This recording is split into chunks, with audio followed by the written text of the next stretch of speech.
ಸೊಸೆಯ ಮಸಾಲಾ ಕೋಳಿ ಮೊಟ್ಟೆಯ ಕರಿ ವ್ಯಾಪಾರ. ಮಳೆ ಜೋರಾಗಿ ಬೀಳುತ್ತಾ ಇರುವಾಗ ಕಳಿಂಗಪಟ್ನ ಅನ್ನುವ ಗ್ರಾಮದಲ್ಲಿ ಕರೆಂಟ್ ಹೋಗುತ್ತದೆ.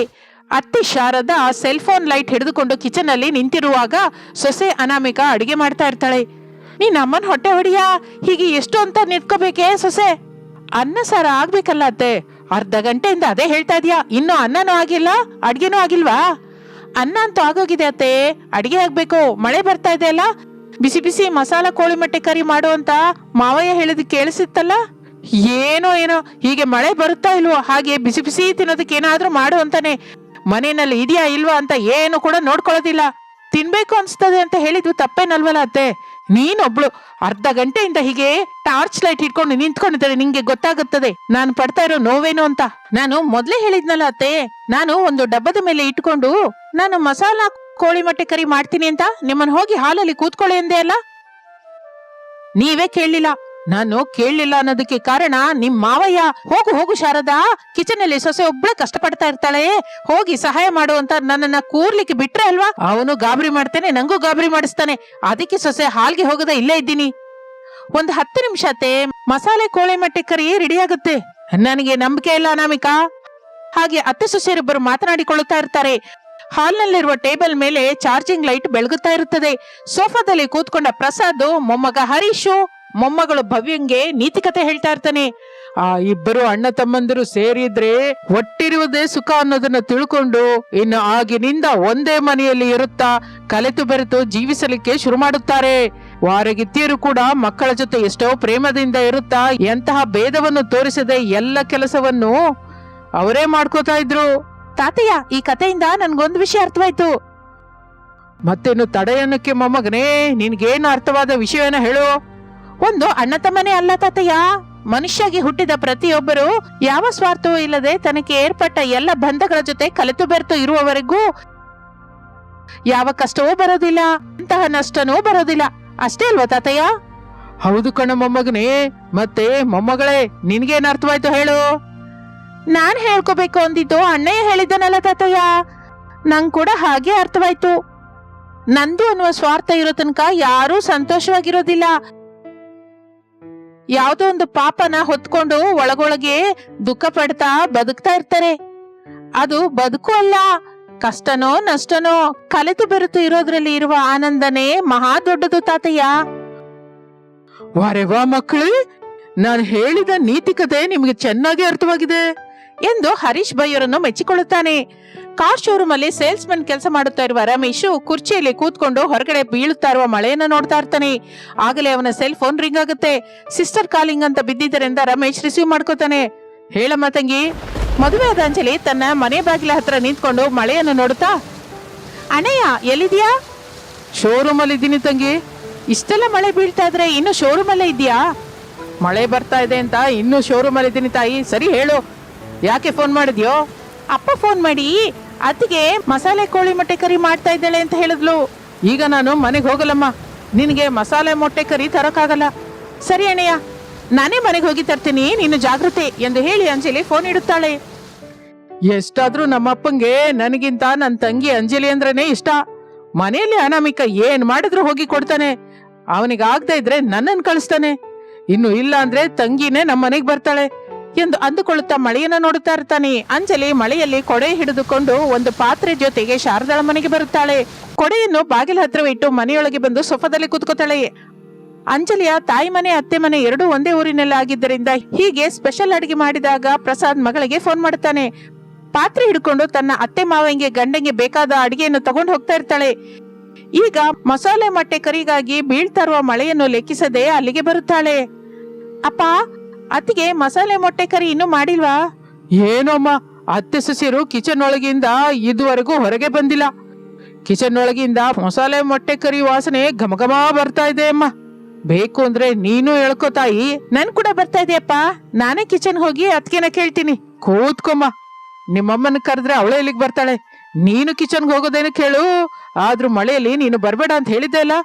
ಮಸಾಲಾ ಮೊಟ್ಟೆ ಕರಿ ಮಾಡಿದಾದ್ಮೇಲೆ ನಿಮ್ಮ ಅಣ್ಣಯ್ಯನ ಜೊತೆ ಕೊಟ್ಟು ಕಳಿಸ್ತೀನಿ ಅಂತ ಹೇಳಿದ್ನಲ್ಲ. ಅಣ್ಣಯ್ಯನ ಮೇಲೆ ನಂಬಿಕೆ ಇಲ್ದೆ ನಾನೇ ಅಣ್ಣಯ್ಯಂಗೆ ಫೋನ್ ಮಾಡಿದೆ, ಆಗೋದಿಲ್ಲ ಅಂತ ಹೇಳ್ದ. ಅದಕ್ಕೆ ಅಪ್ಪ ನಾನೇ ಪಾತ್ರೆ ಹಿಡ್ಕೊಂಡು ಬಂದ್ಬಿಟ್ಟೆ. ಶಾರದಾ, ಶಾರದಾ, ಮಸಾಲಾ ಮೊಟ್ಟೆ ಕರಿಗಾಗಿ ಮಗಳು ಬಂದಿದ್ದಾಳೆ. ಕಿಚನ್ ಒಳಗಿರೋ ಶಾರದಾ ಮಾತನ್ನು ಕೇಳ್ತಾಳೆ. ಕೇಳಿಸ್ತಾ ಸೊಸೆ? ಅಂಜಲಿ ಕೂಡ ಬಂದ್ಲಂತೆ. ಮಸಾಲೆ ಮೊಟ್ಟೆ ಕರಿ ಮಾಡ್ತಾ ಇದೀವಿ ಅಂತ ಮಾವಯ್ಯ ಫೋನ್ ಮಾಡಿ ಹೇಳಿದ ಹಾಗಿದೆ. ಅದಕ್ಕೆ ಇಂಥ ಮಳೆನಲ್ಲಿ ಕೂಡ ಕೊಡೆ ಹಿಡ್ಕೊಂಡು ಮತ್ತೆ ಈ ಮಸಾಲೆ ಮೊಟ್ಟೆ ಕರಿಗಾಗಿ ಬಂದಿದ್ದಾಳೆ. ನೀವ್ ಹೋಗಿ ಮಾತಾಡ್ತಾ ಇರಿ, ನಾನು ಹುಳಿ ರೆಡಿಯಾದ ಮೇಲೆ ಕರಿತೀನಿ. ಆಗ ಅಂಜಲಿ ತಗೊಂಡ್ ಬಂದ ಪಾತ್ರೆ ತುಂಬಾ ಸುರಿದು ಕಳ್ಸೋಣ. ನೀನು ನಿಮ್ ಮಾವಯ್ಯ ಸೇರಿ ಅಂಜಲಿನ ಹಾಳು ಮಾಡ್ತಾ ಇದ್ದೀರಾ. ಹೀಗೆ ಮಳೆ ಬರ್ತಾ ಇರುವಾಗ ಏನಾದ್ರೂ ಸ್ಪೆಷಲ್ ಮಾಡಿ ತನ್ನ ಗಂಡಂಗೆ ತನ್ನ ಅತ್ತಯ್ಯಂಗೆ ಕೊಡ್ಬೇಕು ಅಂತ ಅಂಜಲಿಗಿರ್ಬೇಕು. ನಿಮ್ ಮಾವಯ್ಯ ಹೀಗೆ ಫೋನ್ ಮಾಡಿ ಏನು ಪಾತ್ರೆ ಹಿಡ್ಕೊಂಡ್ ಬರೋದು ಸರಿ ಹೋಗ್ತಾ ಇದೆ. ಕೋಪ ಮಾಡ್ಕೋಬೇಡಿ ಅತ್ತೆ, ಅಂಜಲಿಗೆ ಅರ್ಥವಾಗುವ ಹಾಗೆ ನಾನೇ ಹೇಳ್ತೀನಿ. ಶಾರದಾ ಫೋನ್ ಅನ್ನು ಅನಾಮಿಕನಿಗೆ ಕೊಟ್ಟು ಕಿಚನ್ ಒಳಗಿಂದ ಹಾಲ್ಗೆ ಬರುತ್ತಾಳೆ. ಸೋಫಾದಲ್ಲಿ ಕುತ್ಕೋತಾಳೆ. ಅಂಜಲಿ ಜೊತೆ ಮಾತನಾಡ್ತಾ ಇರ್ತಾಳೆ. ಹಾಗೆ 10 ನಿಮಿಷ ಕಳೆದ ನಂತರ ಅನಾಮಿಕಾ ಅವರ ಹತ್ರಕ್ಕೆ ಬರ್ತಾಳೆ. ಚೆನ್ನಾಗಿದೀಯಾ ಅಂಜಲಿ? ಚೆನ್ನಾಗಿದ್ದೀನಿ ಅತ್ಗೆ. ಇಲ್ಲಿ ನೋಡಿ, ಪಾತ್ರೆ ಕೂಡ ತಂದೆ. ಅನಾಮಿಕಾ ಪಾತ್ರೆಯನ್ನು ತೆಗೆದುಕೊಂಡು ಕಿಚನ್ ಒಳಗೆ ಹೋಗ್ತಾಳೆ. ಏನಮ್ಮ ಇದು? ಮದುವೆ ಆಗದ ಮೊದಲು ಹೇಗೂ ತಪ್ಪೋದಿಲ್ಲ, ಮದುವೆ ಆದ ಮೇಲೆ ಕೊಡೋಣ. ನಿನ್ಗೆ ಇನ್ನು ಕೊಡೋದು ನಮ್ಗಿಷ್ಟವಿಲ್ಲ, ಇನ್ನು ಯಾವತ್ತೂ ಬರ್ಬೇಡ. ಅನಾಮಿಕಾ ಮಸಾಲೆ ಮೊಟ್ಟೆ ಕರಿಯನ್ನು ಪಾತ್ರೆಯಲ್ಲಿ ಹಾಕಿ ತಂದು ಕೊಡುತ್ತಾಳೆ. ಅತ್ಗೆ, ಈ ಮಸಾಲೆ ಮೊಟ್ಟೆ ಕರಿಯನ್ನ ಟೌನ್ ಅಲ್ಲಿ ಏನಾದ್ರೂ ಮಾರಿದ್ರೆ ಅಲ್ಲಿ ತುಂಬಾ ಕಂಪನಿಗಳಿರುತ್ತಲ್ಲ, ಬಹಳ ದುಡ್ಡು ಕೂಡ ಬರುತ್ತೆ. ನೀನು ಬಹಳ ಫೇಮಸ್ ಆಗ್ತೀಯಾ. ಒಂದು ಸಲ ಆಲೋಚಿಸು ಮಗಳೇ. ಕೊಟ್ಟ ಉಚಿತ ಸಲಹೆ ಸಾಕು. ಇನ್ನು ತಾವು ಅತ್ತೆ ಮನೆಗೆ ದಯ ಮಾಡಬಹುದು. ನಮ್ಮ ಅತ್ತೆ ಮನೆಗೆ ಹೋಗದೆ ಇಲ್ಲ ಇರಲ್ಲಮ್ಮ, ಹೋಗ್ತೀನಿ ಎಂದು ಗುಸುಗುಸು ಅನ್ನತಾ ಹೊರಟು ಹೋಗುತ್ತಾಳೆ. ಸ್ವಲ್ಪ ಹೊತ್ತಿಗೆ ಕರೆಂಟ್ ಬರುತ್ತದೆ. ಎಲ್ಲರೂ ಸೇರಿ ಅನಾಮಿಕಾ ಮಾಡಿದ ಮಸಾಲಾ ಮೊಟ್ಟೆ ಕರಿಯಿಂದ ಘಮ್ ಅಂತ ಹೊಟ್ಟೆ ತುಂಬಾ ತಿಂತಾರೆ. ಮಕ್ಕಳು ಶಾರದಾ ಪ್ರಸಾದರ ಜೊತೆ ಅವರ ಬೆಡ್ರೂಮ್ ಅಲ್ಲಿ ಮಲ್ಕೋತಾರೆ. ಅನಾಮಿಕಾ ತನ್ನ ಗಂಡ ರಮೇಶನ್ಗಾಗಿ ಎದುರು ನೋಡ್ತಾ ಇರ್ತಾಳೆ. ಇಷ್ಟು ಮಳೆನಲ್ಲಿ ಹೇಗೆ ಬರ್ತಾರೋ ಏನೋ, ಫೋನ್ ಕೂಡ ಸ್ವಿಚ್ ಆಫ್ ಬರ್ತಾ ಇದೆ ಎಂದು ಅಂದುಕೊಳ್ಳುತ್ತಾ ಇರುವಾಗ ರಮೇಶ್ ಪೂರ್ತಿಯಾಗಿ ಒದ್ದೆಯಾಗಿ ಮನೆಗೆ ಬರುತ್ತಾನೆ. ಅನಾಮಿಕಾ ಟವಲ್ ಕೊಡುತ್ತಾಳೆ. ರಮೇಶ್ ಹೋಗಿ ಬಟ್ಟೆಯನ್ನು ಬದಲಾಯಿಸಿಕೊಂಡು ತಿನ್ನೋದಕ್ಕೆ ಬರ್ತಾನೆ. ಅನಾಮಿಕಾ ಮಸಾಲೆ ಮೊಟ್ಟೆ ಕರಿ ಜೊತೆಗೆ ಊಟಕ್ಕೆ ಬಡಿಸುತ್ತಾಳೆ. ನಾದಿನಿ ಅಂಜಲಿ ಹೇಳಿದ ವ್ಯಾಪಾರದ ಐಡಿಯಾದ ಬಗ್ಗೆ ರಮೇಶನಿಗೆ ಹೇಳುತ್ತಾಳೆ ಅನಾಮಿಕಾ. ಇಲ್ಲಿ ನೋಡೋನು, ನಿನಗೆ ಸಹನೆ ಇದ್ರೆ ಮಾಡ್ಕೋ, ನನಗೇನು ಅಭ್ಯಂತರವಿಲ್ಲ. ಆದ್ರೆ ನೀನು ಆಲೋಚಿಸ್ಕೋ, ಏನೇನಾದ್ರೂ ನೀನು ಎಷ್ಟು ಸಲ ಮಸಾಲೆ ಮೊಟ್ಟೆ ಕರಿ ಮಾಡಿದಾಗ್ಲೂ ಬಹಳ ಹೊಸ ರುಚಿ ಇರುತ್ತೆ ಗೊತ್ತಾ ಎಂದು ಹೇಳುತ್ತಲೇ ಅನಾಮಿಕಾ ಕೂಡ ಸಂತೋಷ ಪಡುತ್ತಾಳೆ. ಹಾಗೆ ಆ ದಿನ ಕಳೆದು ಹೋಗುತ್ತೆ. ಮಾರನೆಯ ದಿನ ಮಳೆಯಲ್ಲಿ ಕೊಡೆ ಹಿಡಿದುಕೊಂಡು ಅತ್ತೆ ಶಾರದಳನ್ನು ಕರೆದುಕೊಂಡು ಟೌನ್ಗೆ ಬರುತ್ತಾಳೆ. ಕಂಪನಿಗಳಿರುವ ಏರಿಯಾ ಎಲ್ಲ ಸುತ್ತಿ ನೋಡುತ್ತಾಳೆ. 1-2 ಅನ್ನ ಕೊಡುವ ಹೋಟೆಲ್ ಇದೆ ಎಂದು ಅರ್ಥ ಮಾಡ್ಕೋತಾಳೆ. ಇನ್ನು ಸಾಯಂಕಾಲ ಮನೆಗೆ ಬರ್ತಾಳೆ. ಏನಂತೀರಾತೆ? ಮಳೆಯಲ್ಲಿ ಬಿಸಿ ಬಿಸಿಯಾಗಿ ಮಸಾಲಾ ಮೊಟ್ಟೆ ಕರಿ ಮಾಡಿ ಮಾರಿದ್ರೆ ಇಲ್ಲಿ ಖಚಿತವಾಗಿ ಮಾರಾಟವಾಗುತ್ತೆ ಸೊಸೆ. ನೀನು ಮಸಾಲಾ ಮೊಟ್ಟೆ ಕರಿ ವ್ಯಾಪಾರ ಶುರು ಮಾಡು. ಸರಿ ಅತ್ತೆ ಎಂದು ಅನಾಮಿಕಾ ಮಸಾಲೆ ಮೊಟ್ಟೆ ಕರಿಯನ್ನು ಮಾಡಿ ಮಾರಲಿಕ್ಕೆ ಬೇಕಾದ ಸಾಮಾನುಗಳನ್ನೆಲ್ಲ ಸರಕುಗಳನ್ನ ತಂದಿಟ್ಟುಕೊಳ್ಳುತ್ತಾಳೆ. ಫುಟ್ಪಾತ್ ಮೇಲೆ ಒಂದು ಕವರ್ ಅನ್ನು ಕಟ್ಟಿ ಮಸಾಲಾ ಮೊಟ್ಟೆ ಕರಿಯನ್ನು ಮಾರಾಟ ಮಾಡ್ತಾ ಇರ್ತಾಳೆ. ಮಳೆ, ಬಿಸಿ ಬಿಸಿ ಮಸಾಲಾ ಮೊಟ್ಟೆ ಕರಿ, ಮೇಲಾಗಿ ಕಡಿಮೆ ರೇಟು. ಅದರಿಂದ ಅನಾಮಿಕಾ ಶುರು ಮಾಡಿದ ಮಸಾಲಾ ಮೊಟ್ಟೆ ಕರಿ ವ್ಯಾಪಾರ ಚೆನ್ನಾಗಿ ಸಾಗುತ್ತದೆ. ಅನಾಮಿಕಂಗೆ ಒಳ್ಳೆ ಹೆಸರಿನ ಜೊತೆ ದುಡ್ಡನ್ನು ಕೂಡ ತಂದು ಕೊಡುತ್ತದೆ. ಮಳೆಯಲ್ಲಿ ಸೊಸೆ ಅನಾಮಿಕಾ ಮಸಾಲಾ ಮೊಟ್ಟೆ ಕರಿ ಆ ಸುತ್ತಮುತ್ತಲಿನ ಕಂಪನಿಗಳಲ್ಲಿ ಕೆಲಸ ಮಾಡುವವರಿಗೆ ಬಹಳ ಚೆನ್ನಾಗಿ ಹಿಡಿಸುತ್ತದೆ. ಪ್ರತಿಯೊಬ್ಬರೂ ಕೂಡ ಸ್ವಲ್ಪ ದಿನಕ್ಕೆ ಪ್ರತಿನಿತ್ಯವೂ ಅಲ್ಲಿ ತಿನ್ನೋದಕ್ಕೆ ಅಭ್ಯಾಸ ಮಾಡಿಕೊಳ್ಳುತ್ತಾರೆ. ಅನಾಮಿಕಾ ಎಂತಹ ಸ್ವಾರ್ಥಕ್ಕೂ ಹೋಗದೆ ಅಧಿಕ ಲಾಭವನ್ನು ಆಶಿಸದೆ ಒಳ್ಳೆ ಚೆನ್ನಾಗಿ ರುಚಿಯಾಗಿ ಶುಭ್ರವಾಗಿ ಮಸಾಲಾ ಕೋಳಿ ಮೊಟ್ಟೆ ಕರಿಯನ್ನು ಮಾಡುತ್ತಾ ಇದ್ದಿದ್ದರಿಂದ ಪ್ರತಿನಿತ್ಯ ಅಲ್ಲಿಗೆ ಬಹಳ ಜನ ಬಂದು ಆ ಮೊಟ್ಟೆ ಕರಿಯನ್ನು ತೆಗೆದುಕೊಂಡು ಹೋಗ್ತಾ ಇರ್ತಾರೆ. ಹೀಗೆ ಅನಾಮಿಕಾ ತನ್ನ ಮಸಾಲಾ ಮೊಟ್ಟೆ ಕರಿಯನ್ನು ಮಾರಾಟ ಮಾಡುತ್ತಾ ತನ್ನವರೆಲ್ಲರನ್ನು ಪ್ರೇಮದಿಂದ ನೋಡ್ಕೋತಾ ಇರ್ತಾಳೆ. ತನ್ನ ಸಂಪಾದನೆಯನ್ನು ಗಂಡನಿಗೆ ಕೊಡುತ್ತಾ ತಣ್ಣೀರಿಗೆ ಬಿಸಿನೀರಿನ ಸಹಾಯವಾಗಿರುತ್ತಾಳೆ. ಜಿಪುಣಿ ಸೊಸೆಯ ಕಾರು ಸವಾರಿ. ಜಿಪುಣಿ ಸೊಸೆ ಅನಾಮಿಕಾ ಕಾರಿನ ಶೋರೂಮ್ ಅಲ್ಲಿ ಸೇಲ್ಸ್ ಮ್ಯಾನೇಜರ್ ಜೊತೆ ಮಾತಾಡ್ತಾ ಇರ್ತಾಳೆ. ಇಲ್ಲಿ ನೋಡಿ ಮ್ಯಾನೇಜರ್ ಅವರೇ, ನಮ್ಮ ಅತ್ತೆಗೆ ನಾನು ಕಾರ್ ತಗೊಂಡ್ ಬರ್ತೀನಿ ಅಂತ ಹೇಳಿದೀನಿ. ಏನೇನಾದ್ರೂ ಸರಿ, ನಾನು ಕಾರ್ ಜೊತೆನೆ ಮನೆಗೆ ಹೋಗ್ಬೇಕು. ಮ್ಯಾನೇಜರ್ ಸಂತೋಷ ಪಡುತ್ತಾನೆ. ಶೂರ್ ಮೇಡಮ್, ನಿಮಗೆ ಹಿಡಿಸಿದ ಕಾರನ್ನ ನೋಡಿ, ಆ ದುಡ್ಡು ಕಟ್ಬಿಡಿ. ನೀವು ಅಂದ್ಕೊಂಡ ಹಾಗೆ ಕಾರ್ನಲ್ಲೇ ನೀವು ಮನೆಗೆ ಹೋಗ್ಬೋದು. ದುಡ್ಡು ಕಟ್ಬೇಕಾ? ಎಷ್ಟು ಕಟ್ಬೇಕು? ನಮ್ಮ ಹತ್ರ ಇರುವ ಕಾರುಗಳೆಲ್ಲ 10 ಲಕ್ಷದ ಮೇಲೆ ಇರುತ್ತೆ ಮೇಡಮ್. ಅನಾಮಿಕಾ ಆಶ್ಚರ್ಯದಿಂದ ಬಾಯಿ ದೊಡ್ಡದು ಮಾಡಿ, ಏನು 10 ಲಕ್ಷನಾ? ಅಮ್ಮೋ, ದುಡ್ಡು ಅನ್ಕೋತಾ ಇದ್ದೀರಾ? ಮರಕ್ಕೆ ಬಿಟ್ಟ ಹೂ ಅನ್ಕೋತಾ ಇದ್ದೀರಾ? ನೀವು ಅಷ್ಟಕ್ಕೂ ಕಡಿಮೆ ರೇಟಲ್ಲಿ ಕೂಡ ತಗೋಬಹುದು ಮೇಡಮ್. ಪೆಟ್ರೋಲ್ ಇಂದ ನೋಡೋ ಕಾರ್ ಅಂತೂ ಬೇಡ. ಓಹೋ, ಹಂಗಾದ್ರೆ ನಿಮ್ಗೆ ಚಾರ್ಜ್ ಮಾಡುವ ಕಾರ್ ಬೇಕು ಅನ್ನೋ ಮಾತು. ಚಾರ್ಜ್ ಕಾರ್ ತಗೋತೀರಾ? ಅಮ್ಮೋ, ಚಾರ್ಜಿಂಗ್ ಮಾಡುವ ಕಾರೇ? ಕರೆಂಟ್ ಬಿಲ್ ಯಾರು ಕಟ್ತಾರೆ ರೀ? ಈಗ್ಲೇ ನಮ್ಮನೆ ಕರೆಂಟ್ ಬಿಲ್ 100 ರೂಪಾಯಿ ಕಟ್ತಾ ಇದ್ದೀನಿ. ಇಷ್ಟಕ್ಕೂ ಹೆಚ್ಚಾಗಿ ಬಿಲ್ ಬಂದ್ರೆ ನನಗೆ BP ಬರುತ್ತೆ, ನಮ್ಮ ಮನೆ ಎಲ್ಲ ನಡುಗುತ್ತೆ. ಮ್ಯಾನೇಜರ್ ಅನಾಮಿಕಳ ಮಾತು ಆಡ್ತಾ ಇದ್ರೆ ಅಯೋಮಯದಿಂದ ನೋಡ್ತಾ ಇರ್ತಾನೆ. ಇಲ್ಲಿ ನೋಡಿ, ನನಗೆ ಪೆಟ್ರೋಲ್ ಕಾರು ಬೇಡ, ಡೀಸೆಲ್ ಕಾರ್ ಕೂಡ ಬೇಡ, ಪವರ್ ಕಾರು ಬೇಡ. ನಿಜಕ್ಕೂ ನಾನು 1 ಪೈಸಾ ಕೂಡ ಕೊಡೋದಿಲ್ಲ. ದುಡ್ಡು ಖರ್ಚಾಗದೆ ಬರುವ ಕಾರು ಏನೇನಾದ್ರೂ ನಿಮ್ ಹತ್ರ ಇದ್ರೆ ತೋರಿಸಿ. ಕಾರು ಭಲೆ ಸವಾರಿ ಅನ್ನೋ ಹಾಗೆ ಇರ್ಬೇಕು. ಮ್ಯಾನೇಜರ್ ಏನು ಮಾತನಾಡದೆ ಶಾಕಿಂಗ್ ಆಗಿ ಕೈ ಮುಗಿತಾನೆ. ನಾನು ಕೇಳಿದ ಕಾರೇ ಇಲ್ದಿದ್ರೆ ಇಷ್ಟು ದೊಡ್ಡ ಕಾರಿನ ಶೋರೂಮ್ ಇಟ್ಕೊಂಡು ಏನ್ ಪ್ರಯೋಜನ ಎಂದು ಮ್ಯಾನೇಜರ್ ಅನ್ನ ಬೈದುಕೊಳ್ಳುತ್ತಾ ಅನಾಮಿಕಾ ಅಲ್ಲಿಂದ ಹೊರಟು ಹೋಗುತ್ತಾಳೆ. ಬ್ಯಾಂಡ್ ಮೇಳದವರು ಶಾರದಾಳ ಮನೆಗೆ ಬರ್ತಾರೆ. ಸಾರ್, ಮೇಡಮ್ ಇದ್ದಾರ ಮನೇಲಿ ಅಂತ ಕರೆದಿದ್ದರಿಂದ ಶಾರದಾಳ ಗಂಡ ಪ್ರಸಾದ್ ಮನೆಯೊಳಗಿಂದ ಹೊರಗೆ ಬರ್ತಾನೆ. ಬ್ಯಾಂಡ್ ಮೇಳದವರು ಪ್ರಸಾದನ್ನು ನೋಡಿ ಕೈ ಮುಗಿತಾರೆ. ಪ್ರಸಾದ್ ಅವರನ್ನು ನೋಡಿ, ಇರಿ ಇರಿ, ಅಮ್ಮನವ್ರನ್ನ ಕರಿತೀನಿ. ಶಾರದಾ, ಶಾರದಾ, ಬ್ಯಾಂಡ್ ಮೇಳದವ್ರು ಬಂದಿದ್ದಾರೆ ಎಂದು ಹೇಳುತ್ತಾನೆ. ಮನೆಯೊಳಗಿಂದ ಶಾರದಾ ಬರ್ತಾಳೆ. ಬ್ಯಾಂಡ್ ಮೇಳದವರು ಶಾರದಾಳನ್ನು ನೋಡಿ ಕೈ ಮುಗಿಯುತ್ತಾರೆ. ನಮಸ್ತೆ ನಮಸ್ತೆ, ಹಾಗೆ ಜಗಲಿ ಮೇಲೆ ಕುತ್ಕೊಳ್ಳಿ. ನಮ್ ಸೊಸೆ ಕಾರ್ ತಗೊಂಡ ಮೇಲೆ ಫೋನ್ ಮಾಡ್ತೀನಿ ಅಂತ ಹೇಳಿದಾಳೆ. ಮನೆ ಹತ್ರ ಬರ್ತಾ ಇರುವಾಗ ಹೇಳ್ತೀನಿ, ಆಗ ನಿಮ್ಮ ಟ್ಯಾಲೆಂಟ್ ಎಲ್ಲ ತೋರಿಸ್ಬಿಡಿ ಎಂದು ಶಾರದಾ ಹೇಳುತ್ತಲೇ ಬ್ಯಾಂಡ್ ಮೇಳದವರು ಒಪ್ಪಿಕೊಳ್ಳುತ್ತಾರೆ.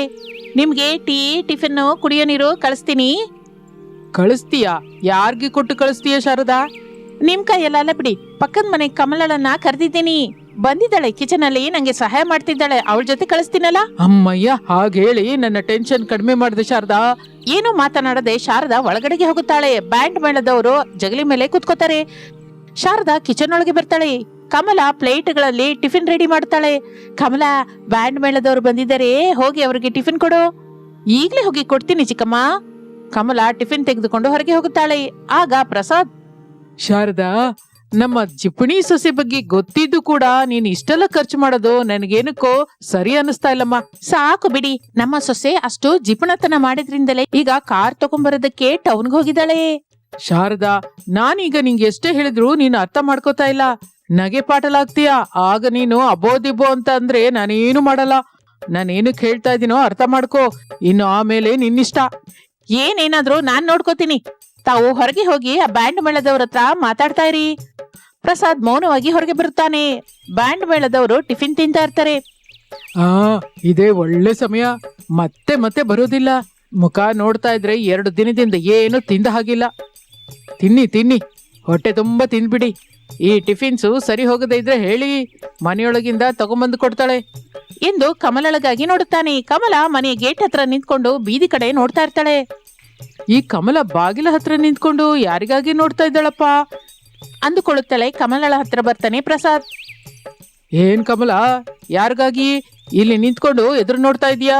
ಚಿಕ್ಕಪ್ಪ, ಶಾರದಾ ಚಿಕ್ಕಮ್ಮ ನಮ್ಗೆ ತಿಳಿದ 2-3 ಮನೆಗೆ ಕರೆದಿದ್ದಾಳೆ. ಇನ್ನೂ ಕರೆದಿದ್ದಾಳ? ನಾನು ಅನ್ಕೋತಾನೆ ಇದ್ದೀನಿ, ಬುದ್ಧಿ ಕಡಿಮೆ ಇರುವ ಸೌದೆ ಒಡೆಯನು ಕೂತ್ಕೊಂಡ ಕೊಂಬೆನೆ ಕಡ್ದ ಹಾಗೆ ತಮ್ಮ ಜಿಪಣಿ ಸೊಸಿ ಕಾರ್ ತಗೊಂಡ್ಬರ್ತಾಳೆ ಅಂತ, ಆ ಕಾರಿನಲ್ಲಿ ಸವಾರಿ ಮಾಡ್ಬೋದು ಅಂತ ನಿಮ್ಮ ಅತ್ತೆ ಶಾರದಾ ಎಷ್ಟೋ ಆಸೆ ಪಡ್ತಾ ಇದ್ದಾಳೆ. ತೀರ ಸೊಸೆ ತಗೊಂಡ್ಬರುವ ಕಾರನ್ನು ನೋಡಿದ್ಮೇಲೆ ಅವಳಿಗೆ ಹುಚ್ಚು ಹಿಡಿಯುತ್ತೆ. ನೀನೇ ನೋಡ್ತಾ ಇರು. ಯಾಕೆ ಚಿಕ್ಕಪ್ಪ ಚಿಕ್ಕಿನ ಹಾಗೆ ಅಣಗಿಸ್ತೀಯಾ? ಅಯ್ಯೋ ಕಮಲ, ಜಿಪಣಿ ಸೊಸೆ ಅನಾಮಿಕಳನ್ನ ಶಾರದಾ ಸರಿಯಾಗಿ ಅರ್ಥ ಮಾಡ್ಕೊಂಡಿಲ್ಲ. ಜಿಪಣಿ ಸೊಸೆ ಎಂತ ಕಾರನ್ನ ತಗೊಂಡ್ಬರ್ತಾಳೋ ನಾನು ಊಹಿಸಿ ಹೇಳಬಲ್ಲೆ ಎಂದು ಪ್ರಸಾದ್ ಹೇಳುತ್ತಾ ಇರುವಾಗ ಶಾರದಂಗೆ ತಿಳಿದ ಊರಿನವರು ಬರುತ್ತಾರೆ. ಕಮಲ ಅವರನ್ನು ಕರೆದುಕೊಂಡು ಮನೆಯೊಳಗೆ ಹೋಗುತ್ತಾಳೆ. ಪ್ರಸಾದ್ ಅದೊಂಥರ ಮುಖ ಬಿಡ್ತಾನೆ. ಬಂದ ಆ ಊರಿನವರನ್ನ ಮನೆಯೊಳಗೆ ಕೂರಿಸುತ್ತಾಳೆ ಶಾರದಾ. ಕಮಲ ಅವರಿಗೆ ಟಿಫಿನ್ ತಂದು ಕೊಡ್ತಾಳೆ. ತಿನ್ನಿ, ಬಿಸಿ ಬಿಸಿಯಾಗಿ ಟಿಫಿನ್ ಇದೆ. ನೀನು ಹೇಳೋದು ನಿಜಾನೇನ ಶಾರದಾ? ಮಕ್ಕಳ ಕೈಲಿರುವ ಮೀನನ್ನು ಇಟ್ಕೊಂಡು ಚಿಕ್ಕ ಗ್ಲಾಸ್ನಲ್ಲಿ ತೊಳೆದು ಮಡಕೆ ತುಂಬಾ ಬಜಾರಿನ ನೀರ್ ತಂದು ಮೀನಿನ ಸಾರು ಮಾಡುವ ನಿನ್ನ ಸೊಸೆ ಅನಾಮಿಕಾ ಕಾರು ಕೊಂಡ್ಕೊಂಡು ಬರೋದಕ್ಕೆ ಹೋಗಿದ್ದಾಳೆ ಅಂದ್ರೆ ನಾನಿನ್ನೂ ನಂಬಲಾರ್ದೆ ಹೋಗ್ತಾ ಇದ್ದೀನಿ ಶಾರದಾ. ನಿಮ್ಮಂತವರ ಬಾಯಿ ಮುಚ್ಚೋದಕ್ಕೆ ನನ್ನ ಜಿಪಣಿ ಸೊಸೆ 1 ಪೈಸವನ್ನು ಕೂಡಿಟ್ಟು ಈ ದಿನ ಕಾರನ್ನು ತಗೊಂಡ್ ಬರಕ್ ಹೋಗಿದ್ದಾಳೆ.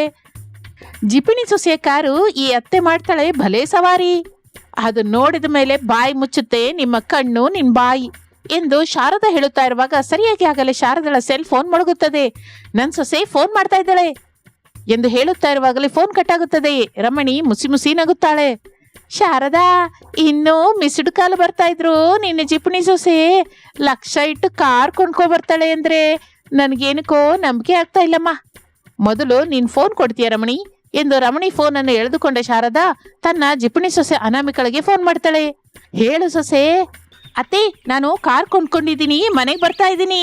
ಎಂತ ಶುಭವಾರ್ತೆ ಹೇಳ್ದೆ ಸೊಸೆ, ನೀನು ಕಾರನ್ನ ತಗೊಂಡು ಮನೆಗ್ ಬಾ, ನಾನು ಆರತಿ ತಗೊಂಡು ರೆಡಿಯಾಗಿರ್ತೀನಿ. ಕಾರಿಗೆ ಆರತಿ ಏನಕತೆ?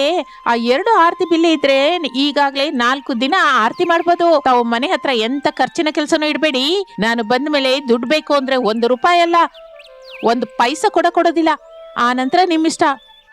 ಸರಿ ಬಿಡು ಸೊಸೆ, ನೀನು ಮಾತ್ರ ಕಾರನ್ನು ತಗೊಂಡು ಮನೆಗ್ ಬಂದ್ಬಿಡು ಎಂದು ಶಾರದಾ ಫೋನನ್ನು ರಮಣಿಗೆ ಕೊಡುತ್ತಾಳೆ. ಬನ್ನಿ ಎಲ್ರೂ ಈಗ ಹೊರಗ್ ಬರೋಣ, ನನ್ನ ಜಿಪುಣಿ ಸೊಸೆ ತಗೊಂಡ್ಬರುವ ಕಾರಿಗೆ ಆರತಿ ಮಾಡೋಣ ಎಂದು ಶಾರದಾ ಆರತಿ ತಟ್ಟೆಯನ್ನು ಹಿಡಿದುಕೊಂಡು ಊರಿನವರನ್ನು ಕರೆದುಕೊಂಡು ಹೊರಗೆ ಬರ್ತಾಳೆ. ಬ್ಯಾಂಡ್ ಮೇಳ ಇನ್ನು ಬಾರಿಸಿ. ಬ್ಯಾಂಡ್ ಮೇಳದವರೆಲ್ಲರೂ ಬಾರಿಸ್ತಾ ಇರ್ತಾರೆ. ಊರಿನವರ ಜೊತೆ ಸೇರಿ ಶಾರದಾ ಆರತಿ ತಟ್ಟೆಯನ್ನು ಹಿಡ್ಕೊಂಡು ಗೇಟ್ ಹತ್ರ ನಿಂತ್ಕೊಂಡಿರ್ತಾಳೆ.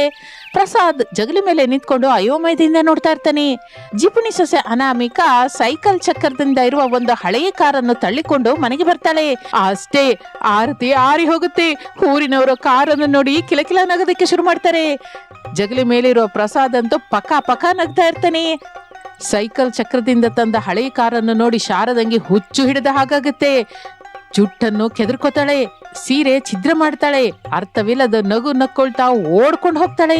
ಬ್ಯಾಂಡ್ ಮೇಳದವರೇ, ಊರಿನ ಜನರೇ, ನಮ್ಮ ಜಿಪುಣಿ ಸೊಸೆ ಅನಾಮಿಕ ತಂದ ಕಾರನ್ನು ನೋಡಿದ್ರಲ್ಲ, ಇನ್ನು ಹೊರಟು ಬಿಡಿ. ಊರಿನವರೆಲ್ಲ ಹೊರಟು ಹೋಗುತ್ತಾರೆ. ಬ್ಯಾಂಡ್ ಮೇಳದವರು ದುಡ್ಡು ಕೇಳ್ತಾರೆ. ದುಡ್ಡಿನ ಬಗ್ಗೆ ನಿಮ್ ಜೊತೆ ಮಾತಾಡೋದಕ್ಕೆ ನಮ್ ಶಾರದಾ ಓಡ್ ಹೋಗಿದ್ದಾಳೆ. ತಿರುಗಿ ಬಂದ ಮೇಲೆ ನಾನು ನಿಮಗೆ ವಿಷಯ ತಿಳಿಸ್ತೀನಿ. ಆಗ ಬಂದು ನಿಮ್ ದುಡ್ಡು ನೀವು ತಗೊಳ್ಳಿ, ಇನ್ನು ಹೊರಡಿ ಎಂದು ಹೇಳುತ್ತಲೇ ಬ್ಯಾಂಡ್ ಮೇಳದವರು ಹೊರಟು ಹೋಗುತ್ತಾರೆ. 1-2 ದಿನದ ನಂತರ ಶಾರದಾ ಮಾಮೂಲಿ ಮನುಷ್ಯಳಾಗುತ್ತಾಳೆ. ಶಾರದಳನ್ನು ಕಾರಿನ ಹತ್ರ ತಗೊಂಡ್ಬರ್ತಾಳೆ ಅನಾಮಿಕಾ. ಅತ್ತೆ ಬನ್ನಿ, ಹಾಯಾಗಿ ಕಾರಲ್ಲಿ ಸವಾರಿ ಹೋಗೋಣ.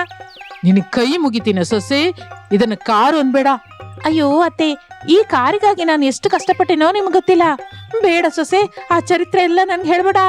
ಸವಾರಿಗೆ ಹೋಗ್ತಾ ಇದೀವಲ್ಲ, ಬಾ ಹೋಗೋಣ. ಎಲ್ರು ಕುತ್ಕೊಳ್ಳೋದ್ ಬೇಡ ಅತ್ತೆ, ನೀವು ಮಾತ್ರ ಕುತ್ಕೊಳ್ಳಿ. ನಾನು ಮಾವಯ್ಯ ಅವರು ಹಿಂದಿನಿಂದ ತಳ್ತೀವಿ. ಕೂತ್ಕೊಂಡು ಸ್ಟೀರಿಂಗ್ ಹಿಡ್ಕೊಂಡು ಬ್ರೇಕ್ ನ ಜಾಗೃತಿಯಾಗಿ ನೋಡ್ಕೊಳ್ಳಿ. ಅನಾಮಿಕಳ ಮಾತನ್ನು ಕೇಳಿ ಶಾರದಾ ಕಾರಲ್ಲಿ ಕುತ್ಕೋತಾಳೆ. ಹಿಂದಿನಿಂದ ಅನಾಮಿಕಾ, ರಮೇಶ್, ಪ್ರಸಾದರು ಕಾರನ್ನು ಮುಂದಕ್ಕೆ ತಳ್ತಾ ಇರ್ತಾರೆ. ಶಾರದಾ ಇಷ್ಟಿಂದಲೇ ಆ ಸ್ಟೇರಿಂಗ್ ಹಿಡ್ಕೊಂಡು ಕೂತಿರ್ತಾಳೆ. ಹಾಗೆ ಸ್ವಲ್ಪ ದೂರ ಹೋದ ನಂತರ ಆ ಕಾರಿನಲ್ಲೇ ಪ್ರಸಾದ್ ಕುತ್ಕೋತಾನೆ. ಶಾರದಾ, ರಮೇಶ್, ಅನಾಮಿಕರು ಕಾರನ್ನು ತಳ್ತಾ ಇರ್ತಾರೆ. ಹಾಗೆ ಒಬ್ಬರ ನಂತರ ಒಬ್ಬರು ಕಾರಿನಲ್ಲಿ ಕೂತ್ಕೊಂಡು ಸವಾರಿ ಮಾಡ್ತಾ ಇರ್ತಾರೆ. 1 ಗಂಟೆಯ ನಂತರ ಎಲ್ರು ಮತ್ತೆ ಮನೆಗೆ ತಿರುಗಿ ಬರ್ತಾರೆ. ಶಾರದಾ, ಜಿಪುಣಿ ಸೊಸೆಯ ಕಾರು ಭಲೇ ಸವಾರಿ, ಏನಂತೀಯಾ? ಇನ್ನೊಂದು ಸಲ ಮಾತ್ರ ನಾನು ಈ ಜಿಪುಣಿ ಸೊಸೆ ಮಾತನ್ನೇ ಕೇಳೋದಿಲ್ಲ. ಬ್ಯಾಂಡ್ ಮೇಳದವರಿಗೆ ಈಗ ದುಡ್ಡು ಕೊಡ್ಬೇಕು ಅಂದ್ರೆ ನಾನು 100 ದಿನ ಕೂಲಿ ಕೆಲ್ಸಕ್ಕೆ ಹೋಗ್ಬೇಕು. ಊರಿನವರೆಲ್ಲ ಜಿಪುಣಿ ಸೊಸೆಯ ಕಾರು ಅತ್ತೆ ಮಾಡಿದ್ಲು ಭಲೇ ಸವಾರಿ ಅಂತ ಆಡ್ಕೋತಾ ಇರ್ತಾರೆ. ಅದೇನು ನೀನು ಹಚ್ಕೋಬೇಡ ಶಾರದಾ, ನಮ್ ಕೆಲ್ಸ ನಾವು ಮಾಡ್ಕೊಂಡು ಹೋಗ್ಬೇಕು ಅಷ್ಟೇ ಎಂದು ಶಾರದಂಗೆ ಹೇಳುತ್ತಾನೆ ಪ್ರಸಾದ್. ಹೀಗೆ ದಿನಗಳು ಕಳೆಯುತ್ತಾ ಇರುತ್ತದೆ. ಶಾರದಾ ತನ್ನ ಜಿಪುಣಿ ಸೊಸೆ ತಂದ ಕಾರನ್ನು ನೋಡಿ ತಕ್ಷಣ ಕನ್ನಡಿ ಹತ್ರ ಹೋಗಿ ತನ್ನ ಮುಖವನ್ನು ನೋಡ್ಕೊಂಡು ತನ್ನಲ್ಲಿ ತಾನೇ ಬೈಕೋತಾ ಇರ್ತಾಳೆ. ಅದೆಲ್ಲ ನೋಡ್ತಾ ಇರುವ ಅನಾಮಿಕಾ ನಗ್ತಾ ಇರ್ತಾಳೆ. ಇಂತಹ ಜಿಪುಣತನದವರು ನಿಮ್ಮನೆಯಲ್ಲಿ ಕೂಡ ಯಾರಾದ್ರೂ ಇದ್ದಾರಾ? ಒಂದು ವೇಳೆ ಇದ್ರೆ ಅವರು ಎಂತಹ ಜಿಪುಣತನವನ್ನು ತೋರಿಸ್ತಾ ಇದ್ದಾರೋ ನಮ್ ಜೊತೆ ಕಾಮೆಂಟ್ ರೂಪದಲ್ಲಿ ಹಂಚ್ಕೊಳ್ಳಿ.